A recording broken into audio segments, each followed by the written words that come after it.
How does a chemical reaction take place? कोई भी रासायनिक अभिक्रिया किस प्रकार से होती है? जैसा कि नाम से ही स्पष्ट है, रासायनिक अभिक्रिया। रासायनिक अभिक्रिया। तो आज अपन ये बात कर रहे हैं कि कोई भी अभिक्रिया जो है, रासायनिक अभिक्रिया, वो किस प्रकार से होती है, किस प्रकार से किसी भी अभिक्रिया की गति प्रारंभ होती है। तो किसी भी अभिक्रिया को मतलब होने के लिए क्या आवश्यकता होती है, इसके बारे में हम आज चर्चा कर रहे हैं। तो रासायनिक अभिक्रिया जो है, केमिकल रिएक्शन, ये जो है इसके बारे में अपन बात करेंगे तो ये कहेंगे जिस प्रकार से कोई पदार्थ दूसरे पदार्थ के साथ मिलकर नया पदार्थ बनाता है। ये तो अपन ने एक एग्जाम्पल ले दिया है।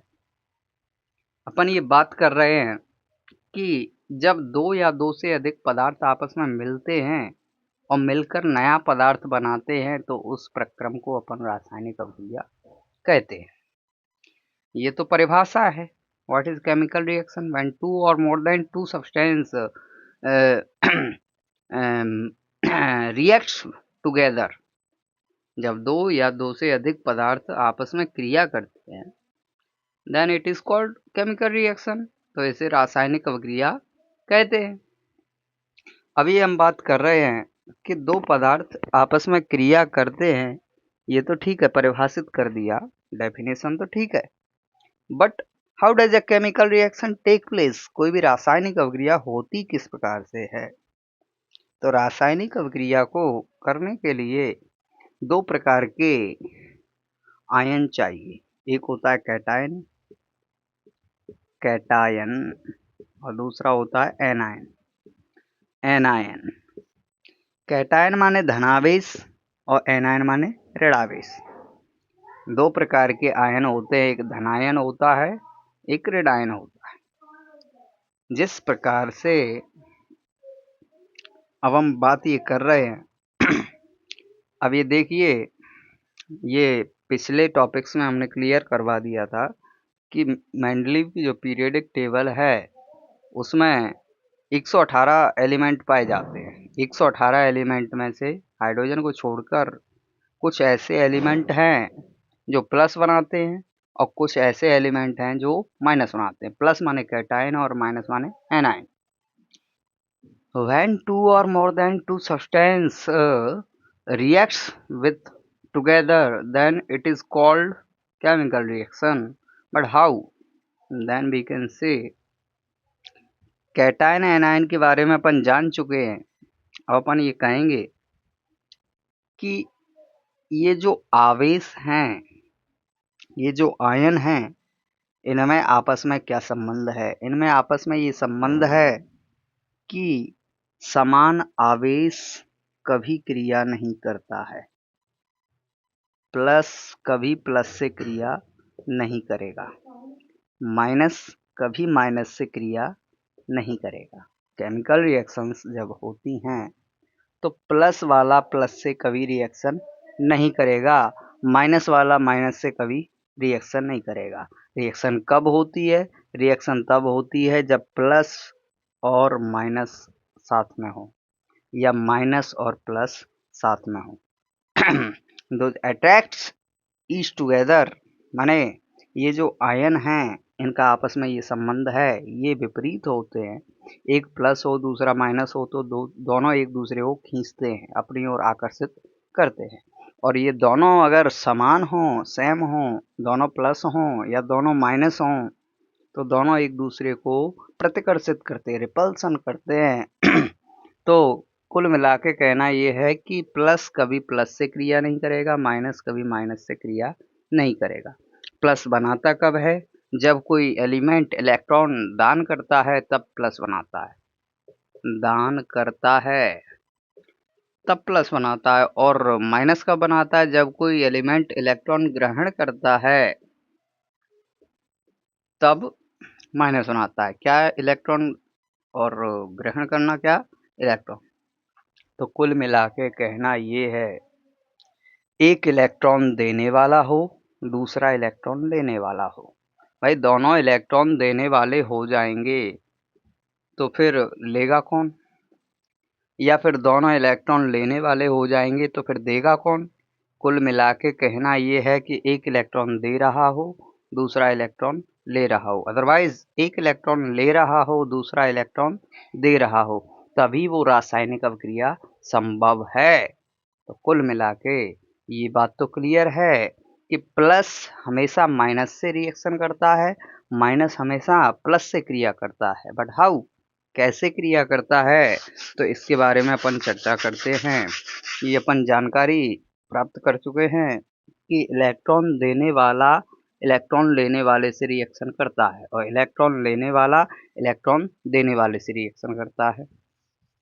अब जिस प्रकार से, जैसे आप कहीं बाजार में जाएं दुकान पे, और आप कहीं दुकान से सामान खरीदें, और सामान खरीदते समय यदि वो दुकानदार आपसे पैसा मांगे और बदले में आप उसको सामान दे दें तो गलत है। तो कुल मिला के कहना ये है कि बदले में आप उसको पैसे देंगे। एक टीचर अपने स्टूडेंट को पढ़ाता है और जब वो फीस मांगता है तो बदले में क्या स्टूडेंट उसको पढ़ा देता है क्या? नहीं, ऐसा नहीं होता। तो कुल मिला के कहना ये है कि दोनों इलेक्ट्रॉन देने वाले नहीं होने चाहिए या दोनों इलेक्ट्रॉन लेने वाले नहीं होने चाहिए। एक इलेक्ट्रॉन दे रहा हो तो दूसरा इलेक्ट्रॉन ले रहा हो, अदरवाइज एक इलेक्ट्रॉन ले रहा हो तो दूसरा इलेक्ट्रॉन दे रहा हो, तभी वो रासायनिक अभिक्रिया संभव है।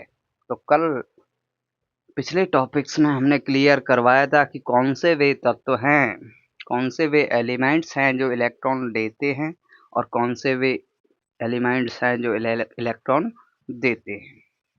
देते हैं और प्लस बनाते हैं, लेते हैं और माइनस बनाते हैं। तो इसी के बारे में थोड़ा आगे चर्चा करते हैं।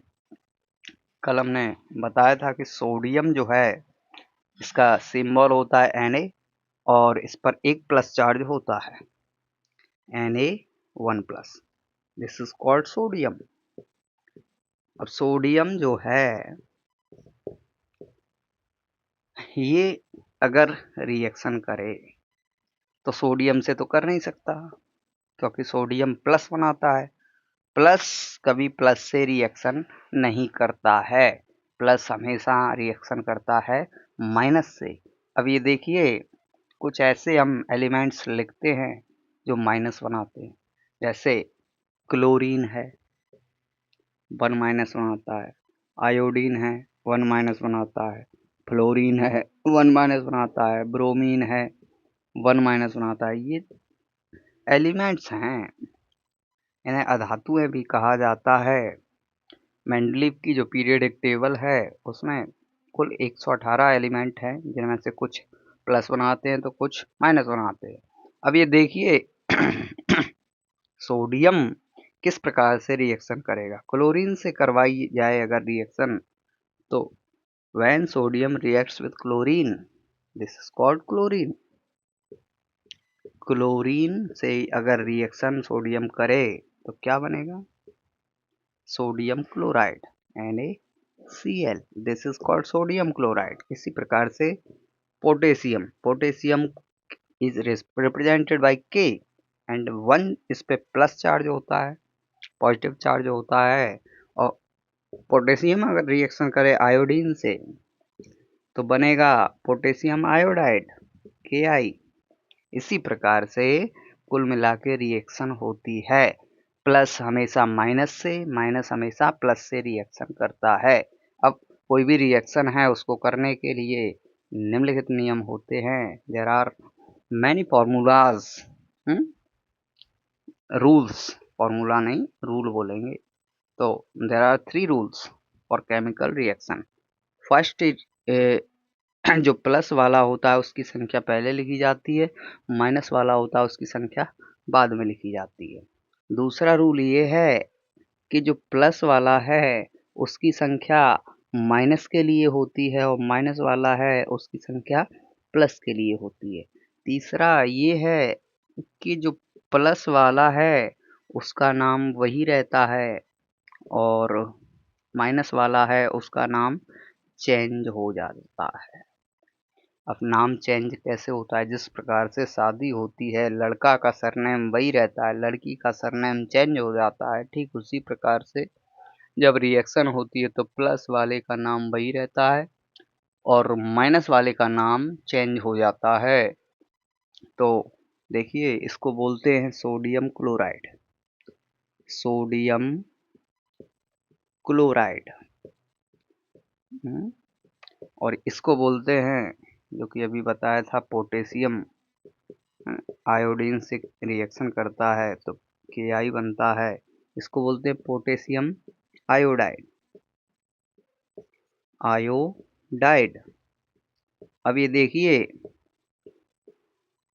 जो 3 रूल्स हमने बताए थे, इनमें से 3 रूल्स जो हैं वो तीनों रूल लागू होते हैं। पहला रूल ये है कि धन की संख्या पहले, ऋण की संख्या बाद में। तो ये धन की संख्या पहले, ऋण की संख्या बाद में। ये धन है, ये ऋण है। दूसरा रूल ये है कि धन की संख्या ऋण के लिए, ऋण की संख्या धन के लिए। धन 1 है, ऋण के लिए 1 तो लिखा ही नहीं जाता। 1 तो क्या है, 1 हर डिजिट के नंबर के जस्ट कॉम्बिनेट में लिखा रहता है। तो 1 का गुणा किसी में भी करेंगे, जैसे Na का गुणा A में करेंगे, multiply when we multiply 1 into Na, then Na बन जाए Na। कुल मिला के कहना ये है, 1 का मल्टीप्लाई किसी में भी करेंगे उसका उतना ही आंसर आता है, कुल मिला के 1 लिखा नहीं जाता है। इसी प्रकार से ऋण की संख्या धन के लिए चली जाती है तो ऋण भी 1 लिखा है तो 1 लिखा नहीं जाता। तो तीनों नियम जो हैं वो लागू होते हैं। इस प्रकार से रासायनिक अभिक्रिया होती है। नेक्स्ट टॉपिक अपना ये आता है, what are the factors affecting the rate of reaction. किसी भी रासायनिक अभिक्रिया को प्रभावित करने वाले कारक कौन कौन से हैं? तो अपन कहेंगे, किसी भी रासायनिक अभिक्रिया को प्रभावित करने वाले कारक निम्नलिखित हैं। सबसे पहले ये जान लेते हैं कि रासायनिक अभिक्रिया में होते कौन कौन से पदार्थ हैं। ये तो हमने कह दिया कि रासायनिक अभिक्रिया है और किस प्रकार से होती है, ये हमने परिभाषित कर दिया। अब ये हम जान लेते हैं कि रासायनिक अभिक्रिया में पदार्थ कौन कौन से होते हैं। जैसे हमने 2 रिएक्शंस अभी करवाई थी, एक तो सोडियम की क्लोरीन से करवाई थी, Na+Cl- it is equal to NaCl, sodium chloride. And second ये करवाई थी कि potassium plus iodine is equal to potassium iodide. ये 2 रिएक्शन जो हमने बताई थी, इसमें हम ये कहेंगे कि जो रासायनिक अभिक्रिया प्रारंभ करते हैं, अब रासायनिक अभिक्रिया इस पूरे प्रक्रम को कहते हैं। परिभाषा ये है कि जब 2 या 2 से अधिक पदार्थ आपस में मिलते हैं और नया पदार्थ बनाते हैं तो इस अभिक्रिया को, तो इसे रासायनिक अभिक्रिया कहते हैं। अब ये बात करते हैं कि रासायनिक अभिक्रिया में कौन कौन से पदार्थ होते हैं। तो रासायनिक अभिक्रिया को प्रारंभ करने वाले पदार्थ अभिकारक कहलाते हैं। ये दोनों पदार्थ जो हैं इस अभिक्रिया को प्रारंभ कर रहे हैं, अगर ये ना होते तो ये अभिक्रिया ही ना होती। तो कुल मिला के ये दोनों पदार्थ यहाँ पे रिएक्टर या अभिकारक कहलाएंगे। क्या कहलाएंगे? अभिकारक। यहाँ भी ये दोनों पदार्थ जो हैं वो अभिकारक कहलाएंगे, अभिकारक। ठीक इसी प्रकार से रासायनिक अभिक्रिया के फलस्वरूप नए पदार्थ जो बनते हैं, या फिर ये कहें कि अभिकारकों से नए पदार्थ का निर्माण होता है, उन्हें हम कहते हैं उत्पाद या product. Those are called product या उत्पाद। उत्पाद कहलाते हैं, अंग्रेजी में प्रोडक्ट बोलते हैं। अब तीसरे और होते हैं कि रासायनिक अभिक्रिया में जिस पदार्थ की उपस्थिति होती है उस पदार्थ को उत्प्रेरक कहते हैं और उसे यहाँ पे लिखा जाता है। इस अभिक्रिया में, ये 2 अभिक्रियाओं में किसी भी पदार्थ की उपस्थिति नहीं है, अगर होती तो उन दोनों पदार्थों को यहाँ पे लिखा जाता है और कहते उत्प्रेरक। किसी भी पदार्थ की अवस्था वह पदार्थ जिसकी उपस्थिति में कोई रासायनिक अभिक्रिया होती है, द सब्सटेंस बाय विच, कुल मिला के कहना ये है, the substance in the presence of any chemical reaction it is called उत्प्रेरक। रेसिस्टेंस बोलते हैं। कुल मिला के कहना ये है कि ऐसा पदार्थ जो किसी भी अभिक्रिया के होने में उपस्थित होता है। कोई अभिक्रिया हो रही है और उस पदार्थ की उपस्थिति में अभिक्रिया हो रही है तो उसे उत्प्रेरक कहते हैं। क्या कहते हैं? उत्प्रेरक। इन दोनों अभिक्रियाओं में कोई उत्प्रेरक नहीं है। ये हम एग्जाम्पल दे के बताएंगे कि उत्प्रेरक किस प्रकार से किसी अभिक्रिया की उपस्थिति में दर्शाए जाते हैं। ये अभी तो समझ लीजिए कि उत्प्रेरक अगर होते तो यहाँ पे लिखे जाते। कोई रासायनिक अभिक्रिया है, इसमें अभिकारकों को तीर के चिन्ह के इस तरफ लिखते हैं, लेफ्ट साइड में। अभिकारकों को कहाँ लिखा जाता है? ऑब्जेक्टिव टाइप में पूछा जा सकता है कि किसी भी रासायनिक अभिक्रिया में अभिकारकों को कहाँ लिखा जाता है, तो अपन ये कहेंगे कि किसी भी रासायनिक अभिक्रिया में अभिकारकों को तीर के चिन्ह के बाईं ओर लिखा जाता है। अब ये भी पूछा जा सकता है कि किसी भी रासायनिक अभिक्रिया में उत्पाद कहाँ लिखे जाते हैं, तो अपन ये कहेंगे कि किसी भी रासायनिक अभिक्रिया में उत्पाद जो है वो तीर के चिन्ह के दाईं ओर लिखे जाते हैं। उत्पाद क्या होते हैं? रासायनिक अभिक्रिया के फलस्वरूप नए बनने वाले पदार्थ उत्पाद कहलाते हैं। अब अपन ये बात करते हैं उत्प्रेरक कहाँ लिखे जाते हैं, तो उत्प्रेरक तीर के चिन्ह के ऊपर लिखे जाते हैं। Presenting the reaction. कुल मिला के कहना ये है कि कोई भी रासायनिक अभिक्रिया उत्प्रेरक की उपस्थिति में अगर होती है तो उत्प्रेरक को यहाँ पे लिखा जाता है। अब ये उदाहरण देते हैं। अभिकारक और उत्पाद समझ में आने के बाद अपन जान लेते हैं कि उत्प्रेरक किस प्रकार से किसी अभिक्रिया की उपस्थिति दर्शाते हैं। उदाहरण सहित अपन जान लेते हैं। अभी तो परिभाषित किया है कि उत्प्रेरक क्या होते हैं, फिर विशेषता भी बताएंगे इनकी।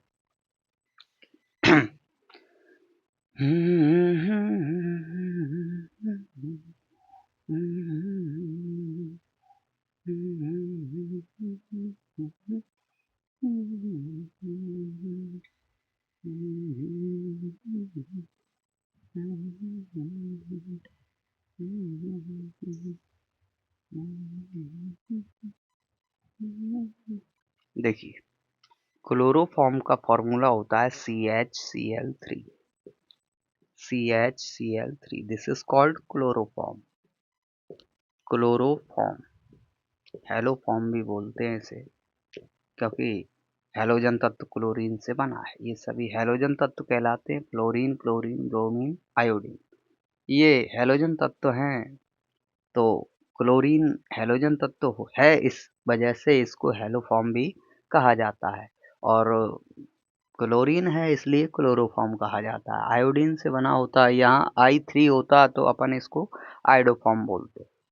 F3 होता तो अपन इसको फ्लोरोफॉर्म बोलते। इसी प्रकार से ब्रोमीन होता तो ब्रोमोफॉर्म बोलते। कुल मिला के क्लोरीन है, अपन समझ गए कि क्लोरोफॉर्म है, नाम इसका क्लोरोफॉर्म है। जब क्लोरोफॉर्म को वायुमंडल में खुला छोड़ दिया जाता है तो ये वायुमंडल की ऑक्सीजन से क्रिया करता है।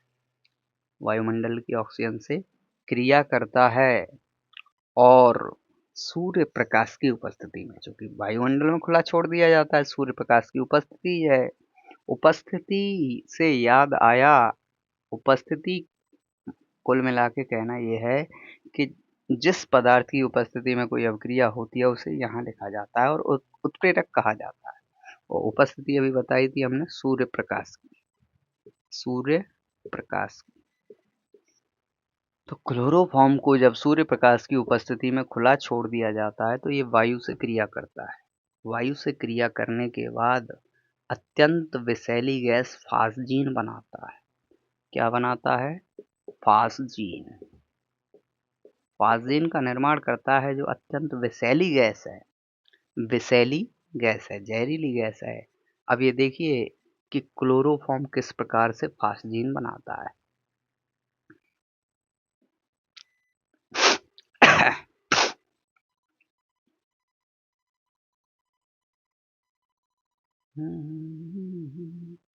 यहाँ से एक H और यहाँ से एक Cl निकल जाए तो क्या बनेगा?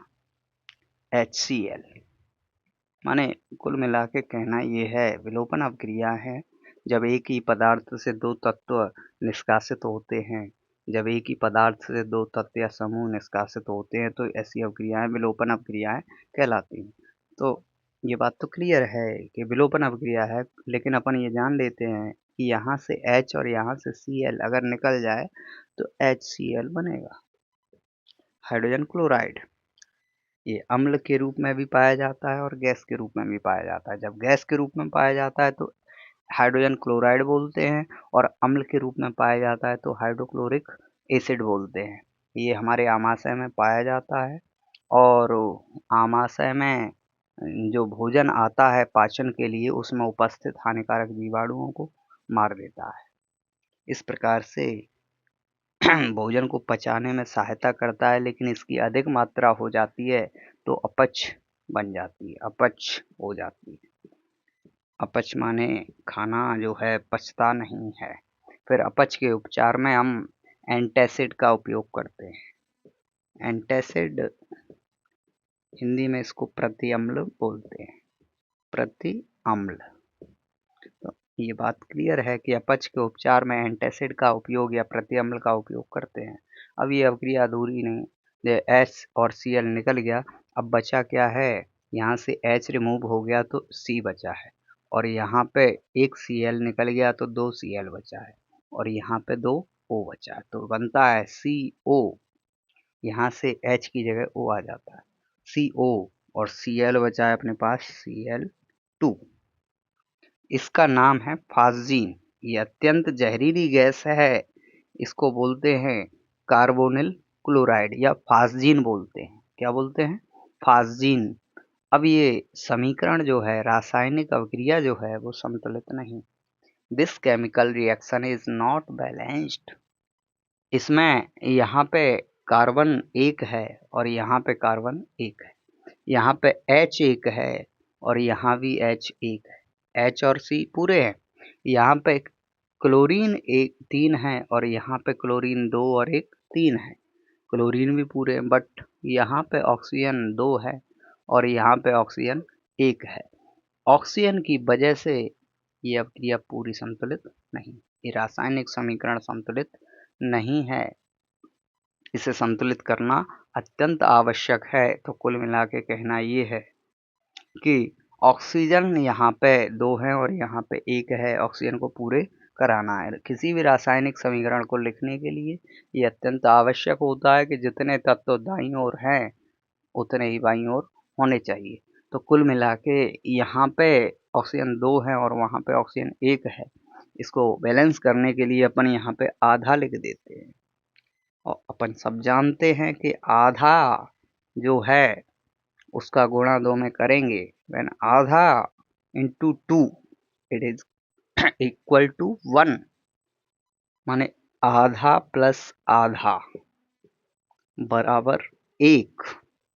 तो कुल मिला के ये केमिकल रिएक्शन अब संतुलित हुई। This chemical reaction is balanced. अब अपन ये बात कर रहे हैं, रासायनिक अवक्रिया तो हो गई, और रासायनिक समीकरण क्या है? रासायनिक समीकरण क्या है? रासायनिक समीकरण के बारे में अपन बताएंगे कि किसी भी रासायनिक अभिक्रिया को संकेतों और सूत्रों के माध्यम से लिखना रासायनिक समीकरण कहलाता है। अब किस प्रकार से रासायनिक अभिक्रिया संकेतों और सूत्रों के माध्यम से लिखी जाती है, ये अपन उदाहरण सहित समझते हैं। तो देखिए,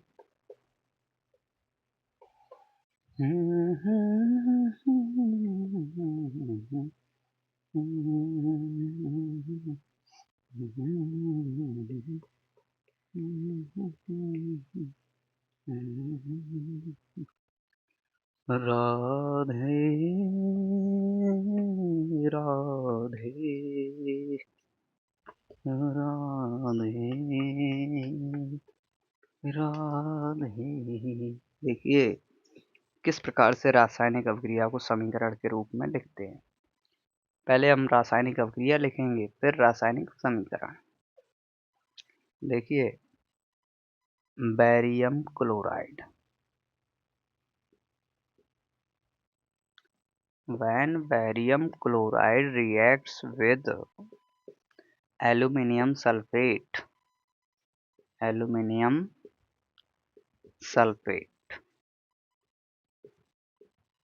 and what it produce, we can say when barium chloride reacts with aluminium sulfate then it produces barium sulfate। पहले का पहला दूसरे का दूसरा, माने यहाँ से बैरियम निकल के सल्फेट से रिएक्ट करेगा तो बनेगा बैरियम सल्फेट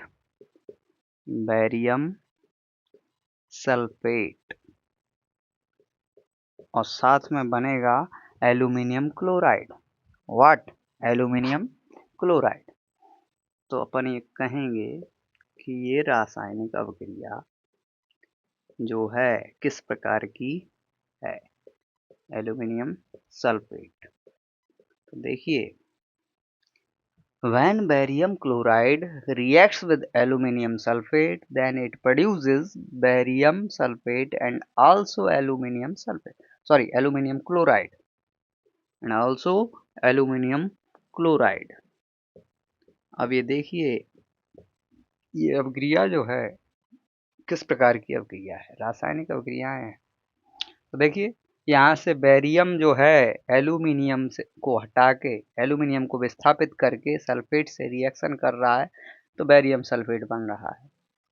एक विस्थापन तो बैरियम के द्वारा एल्यूमिनियम का हो रहा है, दूसरा विस्थापन एल्यूमिनियम के द्वारा बैरियम का हो रहा है।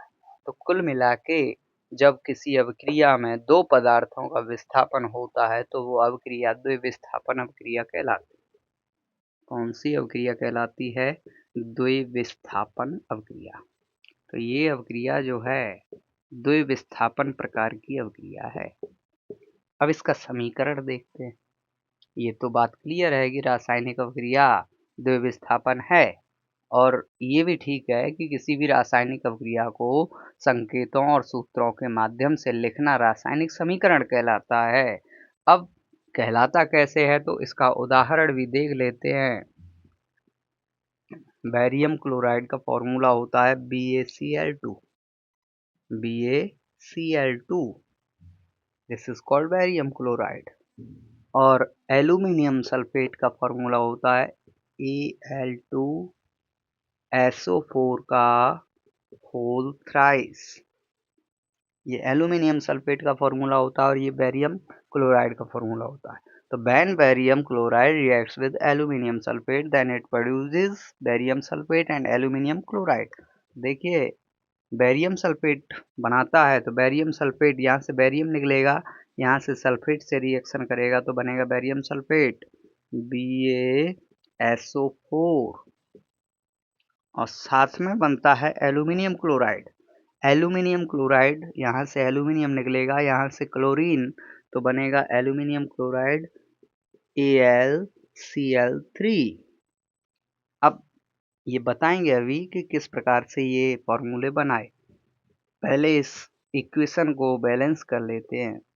ये रासायनिक समीकरण संतुलित नहीं है। तो देखिए यहाँ पे बैरियम जो है वो एक है, यहाँ भी बैरियम एक है, यहाँ पे क्लोरीन दो हैं और यहाँ भी क्लोरीन तीन है। यहाँ पे क्लोरीन दो है और यहाँ पे क्लोरीन तीन है। इस प्रकार से ये केमिकल रिएक्शन जो है वो केमिकल इक्वेशन जो है वो बैलेंस नहीं है। यहाँ पे एल्यूमिनियम दो है और यहाँ पे एल्यूमिनियम एक है। यहाँ पे सल्फेट जो है वो तीन है, यहाँ पे सल्फेट केवल एक है। माने SO4 को काउंट करते हैं अपन, ये पूरा एक लिखा है और यहाँ पे SO4 तीन लिखे हैं। तो कुल मिला के this equation is not balance. तो इस इक्वेशन को बैलेंस करना जरूरी है किसी भी इक्वेशन को लिखने के लिए ये जरूरी होता है जितने तत्व या पदार्थ बाईं ओर होते हैं उतने ही दाईं ओर भी होने चाहिए, तभी वो रिएक्शन केमिकल इक्वेशन सही होगी। तो कुल मिला के इस इक्वेशन को बैलेंस करने के लिए अपन यहाँ पे एल्यूमिनियम 2 हैं तो अपन यहाँ भी 2 लिख देते हैं 2। किसी भी इक्वेशन में अपन यहाँ पे कुछ नहीं लिख सकते और अगर लिखा है तो हटा भी नहीं सकते। अब ये देखिए, ये जो 2 हैं यहाँ पे अपन ने 2 लिखा है, ये न केवल एल्यूमिनियम के लिए है बल्कि क्लोरीन के लिए भी है। मतलब ये एल्यूमिनियम और क्लोरीन दोनों के लिए होता है। तो अब यहाँ पे क्लोरीन कितने हो जाते हैं, 2 3 जा 6 और यहाँ पे क्लोरीन कितने हैं 2। तो कुल मिला के यहाँ पे अपन 3 लिख देते हैं। तो 3 2 जा 6 क्लोरीन अपन ने बैलेंस कर लिए। एल्यूमिनियम इधर बैलेंस हो गए, 2 एल्यूमिनियम इधर हैं और 2 ही एल्यूमिनियम इधर हैं। तो एल्यूमिनियम और क्लोरीन अपन ने बैलेंस कर लिए। अब यहाँ पे बेरियम कितने हैं 3, क्योंकि यहाँ पे क्लोरीन अपन ने 3 लिख के बैलेंस किए थे तो 3 2 जा 6 और यहाँ पे 2 3 जा 6। तो क्लोरीन तो बैलेंस हो गए लेकिन यहाँ पे बेरियम 3 हो गए और बेरियम यहाँ पे एक ही है। तो कुल मिला के अपन यहाँ भी 3 लिख देते हैं। अब ये जो 3 लिखा है, ये 3 लिखने से बेरियम तो 3 हो गए लेकिन यहाँ पे सल्फेट भी 3 हो गए, क्योंकि ये जो 3 लिखा है वो सबके लिए है। यहाँ पे लिखा हुआ सबके लिए होता है।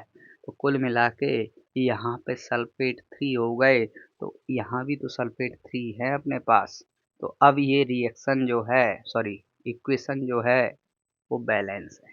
This equation is balanced equation.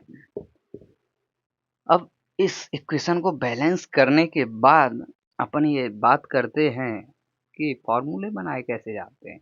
फॉर्मूले मतलब शॉर्ट में समझा देते हैं कि ये फॉर्मूले जो हैं, BaCl2 बेरियम क्लोराइड का किस प्रकार से बनाया, एल्यूमिनियम सल्फेट का Al2SO4 का होल थ्राइस किस प्रकार से बनाया, फिर एल्यूमिनियम सल्फेट का Al2SO4 का होल थ्राइस है तो फिर बेरियम सल्फेट का फिर ये फॉर्मूला, इसके आधार पर ये वाला क्यों नहीं है ना, Ba2SO4 का होल थ्राइस। जैसा कि एल्यूमिनियम सल्फेट के लिए लिखा था वैसा लिख तो बेरियम सल्फेट के लिए भी सकते हैं ना, फिर ये क्यों लिखा।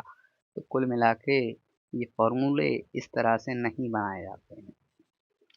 फॉर्मूले बनाने के लिए अपन को ये जानना चाहिए कि कौन सा एलिमेंट प्लस बनाता है, कौन सा एलिमेंट माइनस बनाता है, कितने प्लस बनाता है, कितने माइनस बनाता है। तो अपन ये बात करते हैं कि बेरियम जो है वो +2 चार्ज होता है इस पर और क्लोरीन जो है वो -1 चार्ज होता है। अपन ने अभी 3 रूल्स बताए थे किसी भी केमिकल रिएक्शन को लिखने के लिए, केमिकल इक्वेशन को लिखने के लिए 3 रूल्स बताए थे। इनमें फर्स्ट रूल जो है वो पहला रूल ये है कि प्लस वाले की संख्या पहले लिखी जाती है और माइनस वाले की संख्या बाद में लिखी जाती है। तो प्लस वाला बेरियम है पहले लिखा जाएगा, है ना, और माइनस वाला क्लोरीन है तो बाद में लिखा जाएगा। दूसरा रूल ये है कि प्लस वाले की जो संख्या है वो माइनस वाले के लिए चली जाती है, तो प्लस यहाँ पे 2 हैं तो माइनस के लिए चले जाएंगे और माइनस वाले की संख्या जो है वो प्लस के लिए चली जाएगी। -1 है, 1 लिखा नहीं जाता, बेरियम तो एक वैसे ही है, 1 बेरियम 1 जब वेरियम। कुल मिला के BaCl2 फार्मूला जो है वो बेरियम क्लोराइड का निकलता है। ठीक इसी प्रकार से एल्यूमिनियम सल्फेट का भी बना। देखते हैं एल्यूमिनियम सल्फेट का किस प्रकार से बनाया है। देखिए एल्यूमिनियम जो है वो 3+ चार्ज बनाता है। एल्यूमिनियम का सिंबल होता है Al और इस पे चार्ज होता है 3+। सल्फेट जो है वो अपना SO4 है और 2 नेगेटिव चार्ज बनाता है। पहला रूल ये है कि प्लस वाले की जो संख्या है वो पहले लिखी जाती है, माइनस वाले की बाद में लिखी जाती है, तो SO4। ठीक है, इसके बाद प्लस वाले की माइनस वाले के लिए संख्या चली जाती है, तो प्लस यहाँ पे 3 है। अब ये 3 माइनस वाले के लिए चले जाएंगे तो माइनस ना केवल S बना रहा है ना O बना रहा है, ये दोनों ही माइनस चार्ज बना रहे हैं। तो यहाँ पे ब्रैकेट लगा के अपन 3 लिख देते हैं और ये माइनस वाले की संख्या जो है वो प्लस के लिए चली जाती है, तो यहाँ पे -2 है, यहाँ चले जाएंगे तो Al2SO4 का होल थ्राइस, ये फॉर्मूला एल्यूमिनियम सल्फेट का बनता है। ठीक इसी प्रकार से अपना जो बेरियम है अभी बताया था +2 बनाता है, और सल्फेट -2 चार्ज बनाता है ना। तो कुल मिला के ये दोनों रिएक्शन करेंगे तो +2 से -2 कैंसल, तो फॉर्मूला बनेगा BaSO4। इस कारण से अपन ने एल्यूमिनियम सल्फेट का ये फॉर्मूला और बेरियम सल्फेट का ये फॉर्मूला लिखा। इसी प्रकार से एल्यूमिनियम 3+ बनाता है, तो देखिए एल्यूमिनियम 3+ बनाता है और क्लोरीन 1- बनाता है, तो फॉर्मूला एल्यूमिनियम प्लस है तो पहले लिखा जाएगा, और क्लोरीन माइनस है तो बाद में लिखा जाएगा। प्लस की संख्या माइनस के लिए, माइनस की संख्या प्लस के लिए, +3 है तो AlCl3 हो जाएगा। Cl -1 है, एक लिखा नहीं जाता, तो AlCl3 जो फॉर्मूला है वो एल्यूमिनियम क्लोराइड का फॉर्मूला है। इस प्रकार से अपन किसी भी अभिक्रिया में सूत्र या फॉर्मूले बनाते हैं। ये अभी शॉर्ट के लिए अपन समझ गए हैं। तो कुल मिला के आज अपन ने टॉपिक में ये समझा कि how does a chemical reaction take place, कोई भी रासायनिक अभिक्रिया किस प्रकार से होती है। तो रासायनिक अभिक्रिया होने के लिए दो पदार्थ आवश्यक होते हैं, एक प्लस वाला, एक माइनस वाला। प्लस कभी प्लस से रिएक्शन नहीं करता, माइनस कभी माइनस से रिएक्शन नहीं करता, प्लस हमेशा माइनस से रिएक्शन करता है, माइनस हमेशा प्लस से रिएक्शन करता है ना। तो केमिकल रिएक्शन जब होती है तो प्लस और माइनस दोनों की आवश्यकता होती है, और केमिकल रिएक्शन जो प्रारंभ करते हैं, शुरुआत करते हैं, स्टार्ट करते हैं, उन्हें रिएक्टर कहते हैं या अभिकारक कहते हैं। माने किसी भी रासायनिक अभिक्रिया को प्रारंभ करने वाले पदार्थ अभिकारक कहलाते हैं। हाँ, और किसी भी अभिक्रिया के फलस्वरूप बनने वाले पदार्थ उत्पाद कहलाते हैं या प्रोडक्ट कहलाते हैं।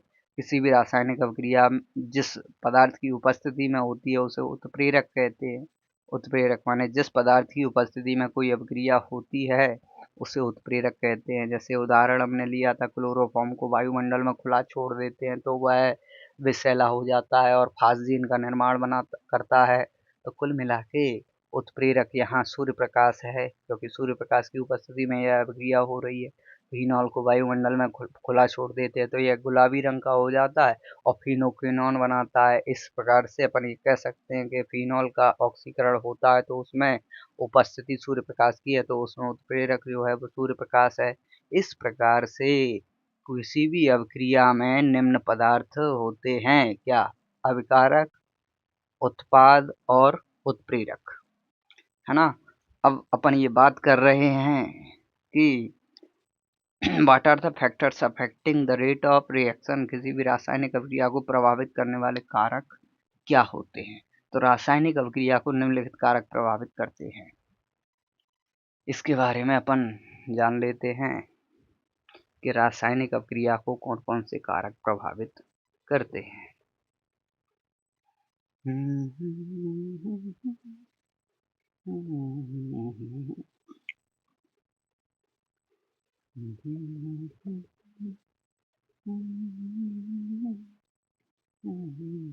तो देखिए, कोई भी रासायनिक अभिक्रिया है उसको निम्नलिखित कारक प्रभावित करते हैं।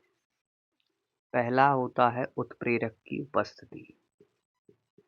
उत्प्रेरक की उपस्थिति माने किसी भी उत्प्रेरक की उपस्थिति अगर हो तो उत्प्रेरक की उपस्थिति के कारण कोई भी अभिक्रिया की दर लगभग 10 गुना बढ़ जाती है। उत्प्रेरक की उपस्थिति में अभिक्रियाएं जो हैं वो अत्यंत तीव्र गति से संपन्न होती। तो कुल मिला के कहना ये है कि अपन ये कहेंगे कि उत्प्रेरक की उपस्थिति अभिक्रिया की दर पर प्रभाव डालती है। रासायनिक अभिक्रिया को प्रभावित करने वाले कारक में से एक है उत्प्रेरक की उपस्थिति। दूसरा अपन ये कहेंगे अभिक्रिया का ताप, माने तापमान अगर बढ़ जाता है तो अभिक्रिया अत्यंत तीव्र गति से संपन्न होती है। तीव्र गति से संपन्न होती है माने अगर तापमान बढ़ जाता है तो जो अभिकारक हमने बताए थे, अभिकारक जो कि अभिक्रिया को प्रारंभ करते हैं, अभिकारक के अणु जो हैं उनमें गतिशीलता बढ़ जाती है, और गतिशीलता बढ़ जाती है तो वे एक दूसरे से तुरंत गति करते हैं, जिस कारण से किसी भी रासायनिक अभिक्रिया की दर तीव्र गति से बढ़ जाती है। तो कुल मिला के तापमान की उपस्थिति के कारण भी रासायनिक अभिक्रिया प्रभावित होती है। अगला अपन ये कहेंगे कि जो रासायनिक अभिक्रिया है वो वायुमंडल में उपस्थित